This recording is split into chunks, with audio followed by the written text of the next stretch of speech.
How to disable ads in Remini. Hi everyone, welcome back to Wake&Tech. If you are using Remini and want to stop seeing ads while using the app, then firstly, you can go ahead and unlock your device and open up the Remini application.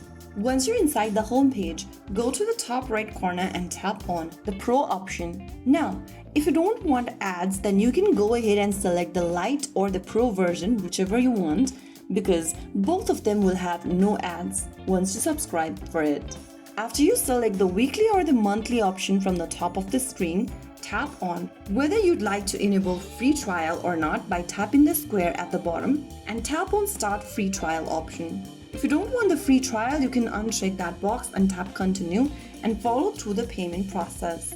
After you do that, you will be able to get the premium version of the Remini account and as well as disable ads in it. So that is how it's done. If you found the video helpful, don't forget to like, share and subscribe to our channel. I will see you again in the next video. Thank you for watching.